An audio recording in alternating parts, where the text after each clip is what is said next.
ஓம் நமச்சிவாய. திருச்சிற்றம்பலம். சிவாய நமக. சிவசிவாய நமக. உன்னை தேடி யதார்த்தமாக ஒருவர் வருகிறார் என்றால் அவர் எதற்காக வருகிறார் தெரியுமா? இந்த இடத்திற்கு போனால் கிடைக்கும் என்ற நம்பிக்கையோடு தான் வருகிறார். உன்னால் கொடுக்க முடியும் என்ற நம்பிக்கையோடு தான் வருகிறார். அவருக்கு இருக்கும் நம்பிக்கை உனக்கு இல்லையா? உன்னால் கொடுக்க முடியவில்லையா? எல்லாம் முடியும். நீ ஒரே ஒரு முறை கொடுத்துப்பார்.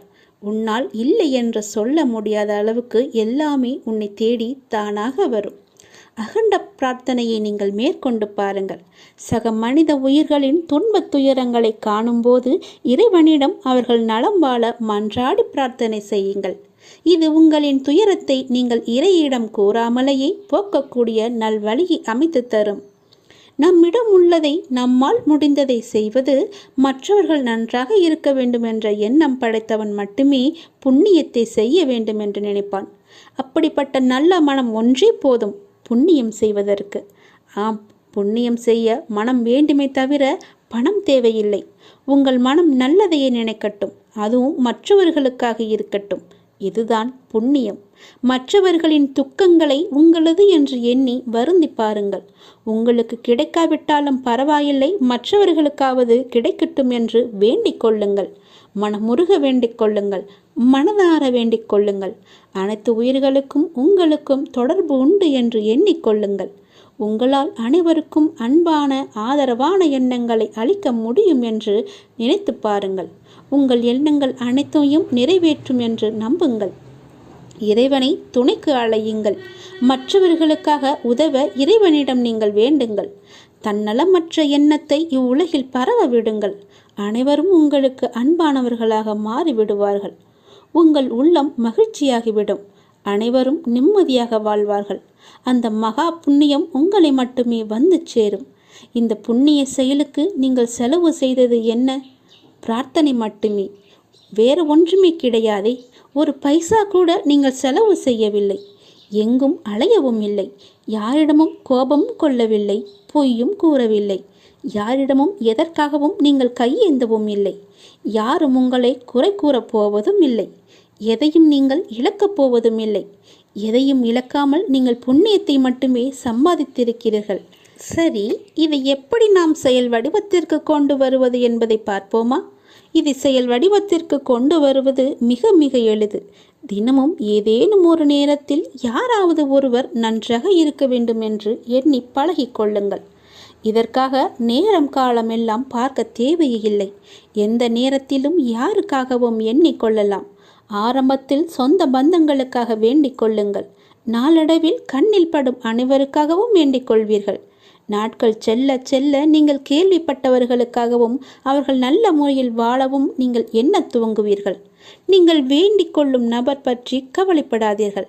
அவர் எவ்வளவு மோசமானவராக இருந்தாலும் அவர் நல்ல முறையில் வாழ வேண்டும் என்று நீங்கள் வேண்டிக் கொள்ளுங்கள். ஒரு ஆம்புலன்ஸ் வண்டி சத்தம் கேட்கும் போதெல்லாம் அதில் பயணம் செய்பவர் நல்ல முறையில் குணமடைய இறைவனை வேண்டிக் கொள்ளுங்கள். யாரோ ஒருவர் விபத்தில் அடிபட்டு விட்டார் என்று கேள்விப்பட்டால் அவர் உடல் நலம் பெற எண்ணிக்கொள்ளுங்கள். மனிதர்கள் மட்டுமல்ல, அனைத்து உயிர்களிடமும் இந்த செயலை நீங்கள் செய்யுங்கள். தெருவோரம் ஒரு மரம் வெட்டப்பட்டிருந்தால் அதற்காகவும் நீங்கள் எண்ணிக்கொள்ளுங்கள். அந்த மரத்தை வெட்டியவர் மேலும் சில மரங்களை நடட்டும் என்று வேண்டிக் கொள்ளுங்கள். வெட்டப்பட்ட மரம் மற்றவர்களின் வாழ்வாதாரத்திற்கு உதவட்டும் என்று எண்ணிக்கொள்ளுங்கள். உலகத்தில் உள்ள அனைவரும் நன்றாக இருக்கட்டும் என்று ஒற்றை வரியிலே முடித்து கொள்ளாதீர்கள். ஒவ்வொருவரையும் நினைவில் வைத்து தனிப்பட்ட முறையில் அவர்களுக்காக நீங்கள் நன்மைக்காக வேண்டிக் கொள்ளுங்கள். இதுபோல் அகண்ட பிரார்த்தனையை மேற்கொள்ளுங்கள். மிக பெரிய புண்ணியம் உங்களை வந்து சேரும். இப்படியெல்லாம் செய்ய முடியுமா கேட்டால் நிச்சயமாகவே செய்ய முடியும். இந்த எண்ணங்களுக்காக நீங்கள் பணமாக செலவு செய்ய வேண்டியது எதுவுமே கிடையாது. ஆனால் இதன் மூலம் கிடைப்பதோ மிக பெரிய புண்ணியம். எனவே புண்ணியம் செய்ய எதுவும் பணம் ஏதும் தேவையில்லை. நல்ல எண்ணங்களுடன் கூடிய நல்ல செயல்கள் மட்டும் இருந்தால் போதும். நல்ல மனம் இருந்தால் போதும். எல்லாமே உங்களை தேடி தானாகவே வரும். அந்த இறைவனே உனக்குள்ளே குடியேறி விடுவார். பிறகு என்ன? நீதான் கடவுள். நாம் கடவுளிடம் எது வேண்டுமானாலும் அவர் அமைதியாக இருப்பதற்கு காரணம் இருக்கும். நீங்கள் கடவுளிடம் பேசுவதை மட்டும் நிறுத்தி விடாதீர்கள். இறைவனிடம் நீங்கள் பேசுங்கள். இறைவனிடம் பேசும் வார்த்தைகள் மிகவுமே வலிமையானவை. இறைவனிடம் திரும்ப திரும்ப ஒரு விஷயத்தையே சொல்லும்போது அது கண்டிப்பாக நிறைவேறியே தீரும். இறைவனிடம் நீங்கள் கேட்கும் ஒவ்வொன்றையும் அவர்கள் கவனித்து கொண்டு தான் இருக்கிறார். உங்கள் பிரார்த்தனைகள் கண்டிப்பாக ஒரு நாள் நிறைவேற்றப்படும். அவருடன் பேசுவதை மட்டும் நிறுத்திவிடாதீர்கள். ஒரு விஷயம் நமக்கு நடக்க வேண்டும் என்றால் இறைவனிடம் முறையிட்டு கொண்டே இருங்கள். இது நடந்தே ஆக வேண்டும், இதை சரி செய்யுங்கள் அப்பா என்று சொல்லிக் கொண்டே இருங்கள். நிச்சயமாகவே அவர் உங்கள் பிரார்த்தனையை நிறைவேற்றி தருவார். நம்பிக்கையோடு இருங்கள். அவர் தருவார் என்ற நம்பிக்கையோடு இருங்கள். நம்பிக்கை இருந்தால் அந்த வானமும் நமக்கு வசப்படும். இந்த பிரபஞ்சத்தையே ஆளும் மிகப்பெரிய சக்தி உங்களது தேவைகளையும் கண்டிப்பாக நிறைவேற்றும். இறைவனால் நிறைவேற்ற முடியாத அளவிற்கு பெரிய பிரார்த்தனைகள் எதுவுமே கிடையாது. அவர்தான் அந்த பிரச்சனையை உருவாக்கியவர். உருவாக்கியவருக்கு பிரச்சனையை தீர்க்க தெரியாதா? உங்களுக்கு தேவையானதை கண்டிப்பாக அவர் வழங்கி கொண்டே இருப்பார். அதை யாராலும் தடுக்க முடியாது. இதுவரை இறைவன் கொடுத்ததற்கு இனி கொடுக்க போவதற்கும் என அனைத்துக்குமே நீங்கள் நன்றி சொல்ல வேண்டும். நன்றி சொல்ல மறவாதீர்கள். உங்களை கைப்பிடித்து வழி நடத்தி கொண்டிருக்கும் சக்தியை முழுமையாக நம்புங்கள். நீங்கள் யார் மீது ஒருவர் மீது நம்பிக்கை வைத்திருக்கிறீர்களோ அது முழுமையான தூய மனதுடன் கூடிய நம்பிக்கையாக இருக்க வேண்டும். எது செய்தாலும் அசைக்க முடியாத நம்பிக்கையாக இருக்க வேண்டும். அப்போதுதான் அவருடைய முழுமையான லீலைகள் நமக்கு தெரிய வரும். என்றுமே அது உங்களை கைவிடாது. உங்களுக்கு வேண்டியது அனைத்தும் வாரி வழங்கும். உங்களுக்கு வேண்டிய அனைத்தையும் பெற்று நீங்களும் உங்களை சார்ந்த அனைவரும் மகிழ்ச்சியோடு வாழ்வீர்கள். அதற்கு அவரே துணையாகவும் இருப்பார். நீங்கள் செய்ய வேண்டியது எல்லாம் அவரிடம் நீங்கள் தினமும் பேசிக்கொண்டே இருப்பது மட்டும்தான். என்ன அப்பா, எப்படி இருக்கிறீர்கள் என்று ஆரம்பித்து எல்லாவற்றையுமே பேசுங்கள். எல்லாவற்றிற்கும் அவர் நிச்சயம் பதில் தருவார். ஆனால் அந்த பதிலுக்கு நீங்கள் கொஞ்சம் காலம் காத்திருக்க வேண்டும். உடனடியாக நடக்க வேண்டும் என்றால் அது நடக்காது. சிறிது காலம் பொறுமையாகத்தான் இருக்க வேண்டும். இப்போது நீங்கள் செய்ய வேண்டிய மிக முக்கியமான காரியம் என்னவென்றால், உங்களுக்கான காரியங்கள் நிறைவேறப் போகும் இந்த நாட்களில் மிக பொறுமையாக இருப்பதுதான். நீங்கள் பொறுமையுடனும் நம்பிக்கையுடன் இருப்பதுதான் அவருக்கு நீங்கள் செய்யும் வழிபாடு, தொண்டு என்று கூட வைத்துக் கொள்ளலாம். அவர் உங்களிடம் வேறு எதுவுமே கேட்கவில்லை. நான் உங்களுக்கு செய்து தருகிறேன், அதற்கு பதிலாக நீங்கள் என் மீது நம்பிக்கையும் பொறுமையாக இருங்கள் என்று சொல்கிறார். நான் உன் அருகாமையிலேயே எப்பொழுதும் இருக்கின்றேன். உன்னை பார்த்து கொண்டு தான் இருக்கிறேன்.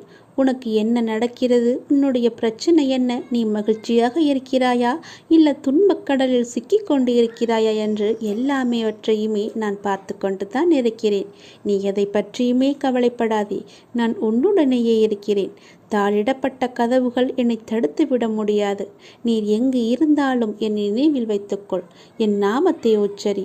உமக்கானதை நீ நிச்சயம் கிடைக்கப் பெறுவாய். இது எனது சத்திய வாக்கு. என் வார்த்தைகள் மீது நம்பிக்கை வைத்து நீ செயல்பட்டு கொண்டு இருக்கிறாய் அல்லவா? பிறகு எதற்காக நீ கவலைப்படுகிறாய்? என்றும் என்றென்றும் உங்களோடு நான் இருந்து கொண்டே இருப்பேன்.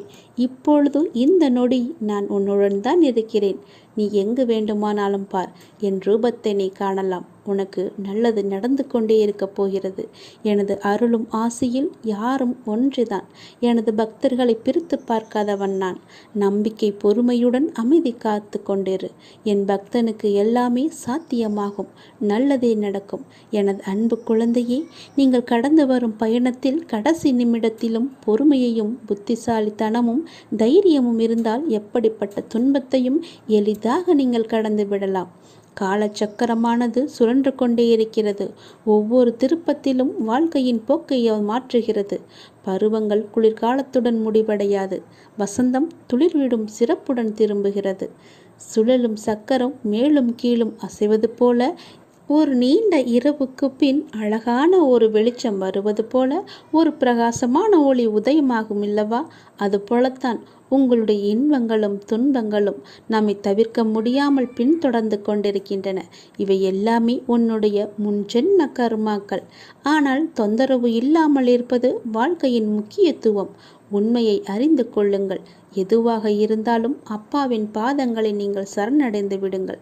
அவருடைய பாதங்களை நீங்கள் பற்றி கொள்ளுங்கள். சதா காலமும் அவருடைய நாமத்தை நீங்கள் ஜபித்து கொண்டே இருங்கள். உங்களுக்கு வேறு எந்த பிரச்சனையும் வராது, எந்த கஷ்டமும் உங்களை நெருங்காது.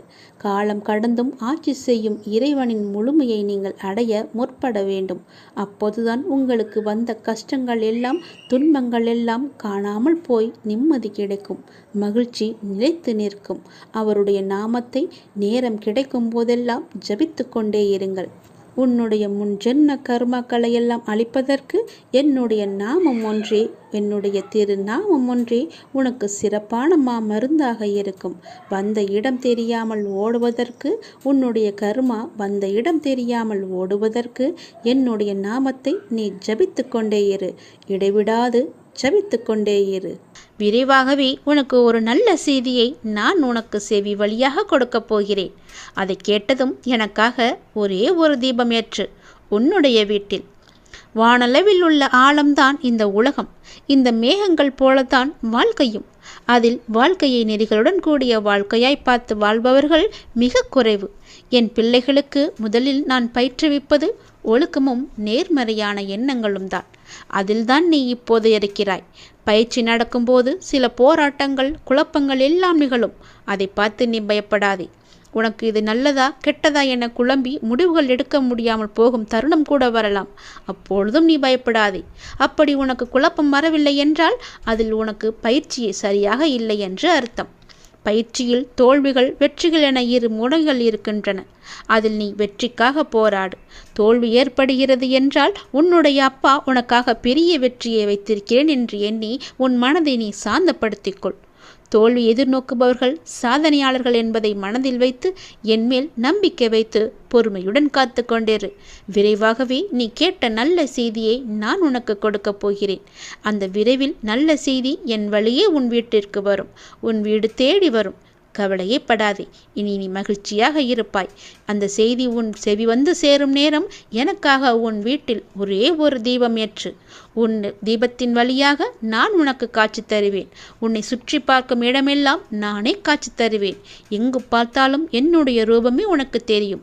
அதிலிருந்தே நீ தெரிந்து கொள். எனக்கு அப்பனின் அருள் இருக்கிறது என்றும் அப்பன் சொன்னபடியே எல்லாம் நடக்கும் என்றும் உன் மனதை நீ தைரியமாக வைத்துக்கொள். சந்தோஷமாக வைத்துக்கொள். நீ கேட்ட நல்ல செய்திக்கான முதல் அறிகுறி என்னுடைய காட்சித்தான். ஒளியின் ரூபமாக நான் உன் வீட்டிற்கு வருவேன். வந்து உனக்கு காட்சி தருவேன். நீ எங்கு பார்த்தாலும் நான் உன் வீட்டில் முழுவதுமாக இருப்பேன். அப்பொழுது தெரிந்து கொள்ளலாம். நான் கேட்ட நல்ல செய்தியை கொடுக்க என் அப்பா தயாராக இருக்கிறார். அதை பெறுவதற்கு நான் தயாராக இருக்க வேண்டும் என்ற ஆர்வத்தோடு இரு.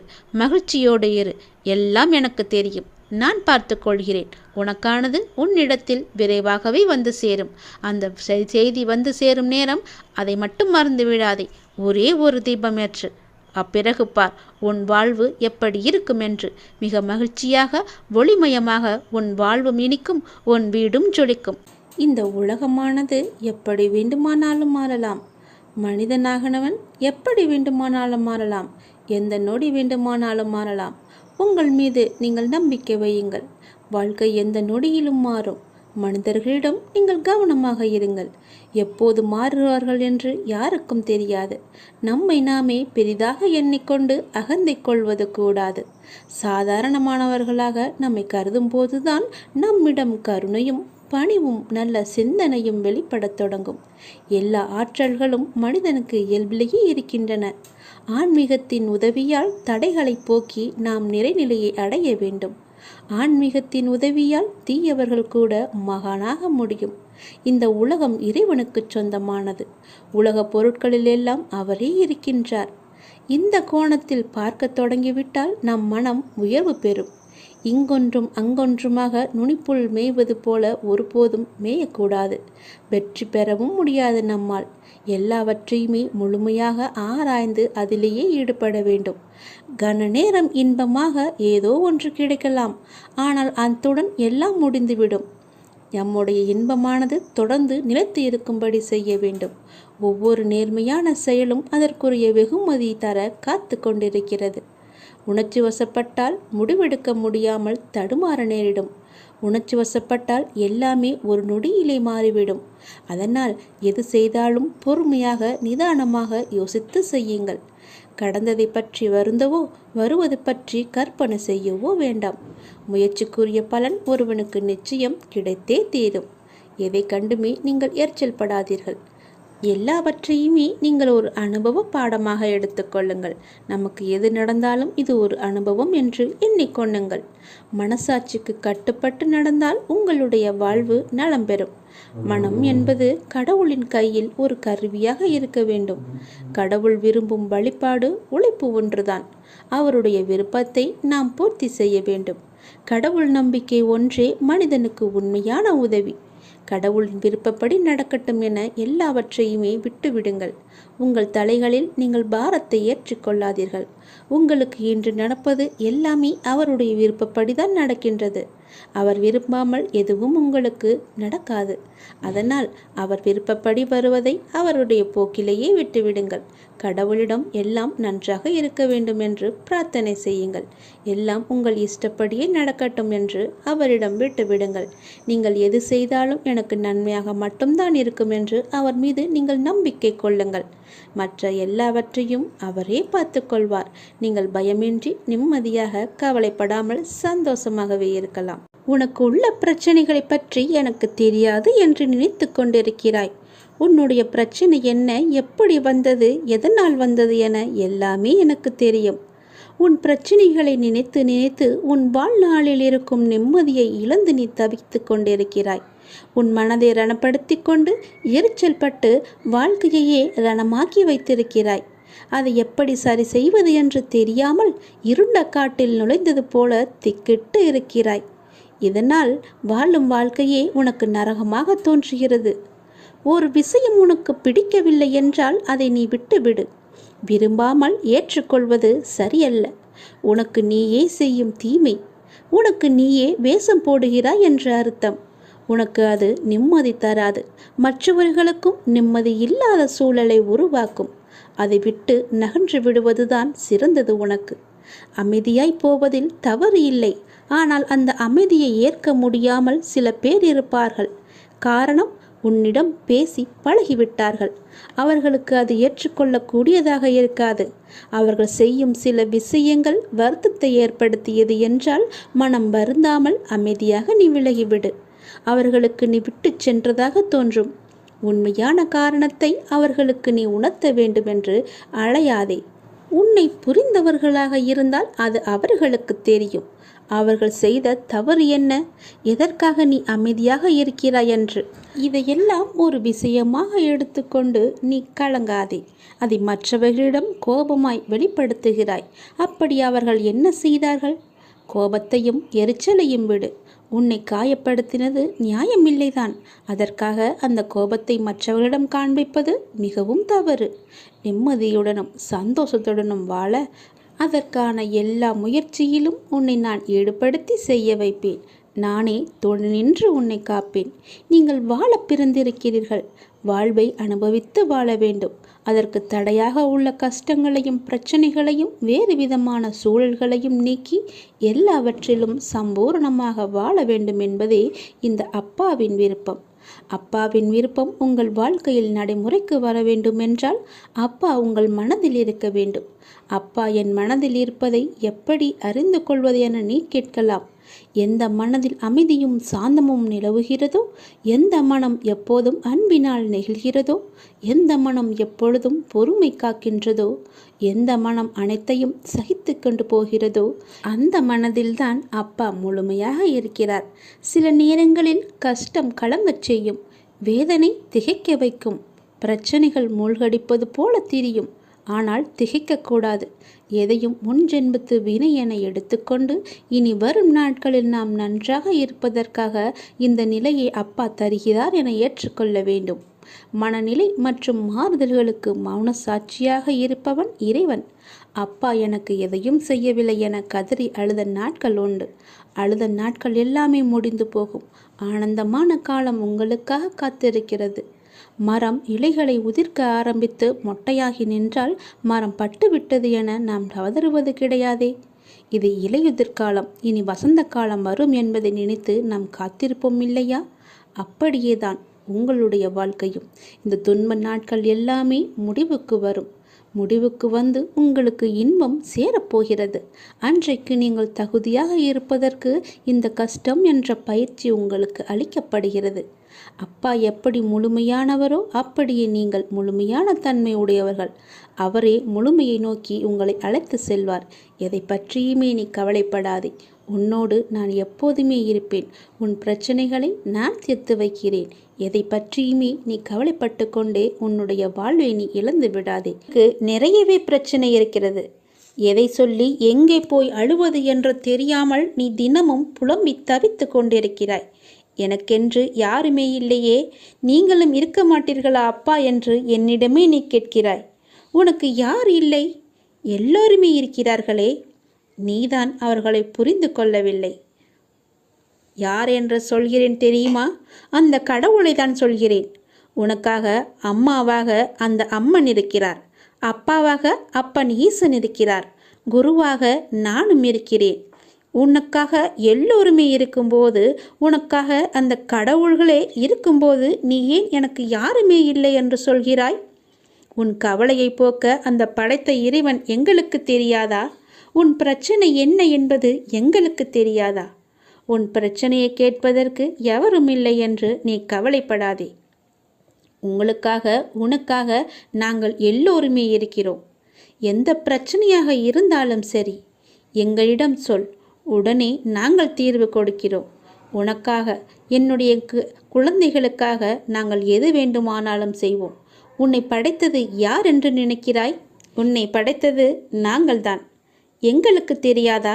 நீ எங்கு, எப்போது, எப்படி பிறக்க வேண்டும், யார் வயிற்றில் பிறக்க வேண்டும், யார் உனக்கு அப்பாவாகவும் அம்மாவாகவும் இருக்க வேண்டும் என்று எங்களுக்கு தெரிந்துதான் நான் உன்னை படைத்தேன். நாங்கள் உங்களுக்கு செய்வது எல்லாமே நன்மையாகத்தான் இருக்கும். அதனால்தான் இவர்களுக்கு உன்னை பிள்ளையாக படைத்தேன். இப்போது நடந்தது, இதற்கு முன்பு நடந்தது, இனிமேல் நடக்கப் போவது எல்லாமே எங்களுக்கு தெரிந்துதான் நடக்கிறது என்பதை நீ ஏன் மறந்துவிட்டாய்? உன்னுடைய கவலைகளை பற்றி எங்களுக்கு தெரியாதா? உன்னுடைய பிரச்சனைகள் எல்லாமே தீரும் நேரத்தை நீ நெருங்கிவிட்டாய். நீ இதுவரை அனுபவித்தது பூர்வ ஜென்ம, முந்தைய ஜென்ம கர்மாவின் பலன்தான். மிச்சம் இருந்தது, அது இப்போது முழுவதுமாகவே தீர்ந்துவிட்டது. இன்னும் நான் உனக்கு நிறையவே கொடுக்கப் போகிறோம். அதை பெறுவதற்கு நீ தயாராக இரு.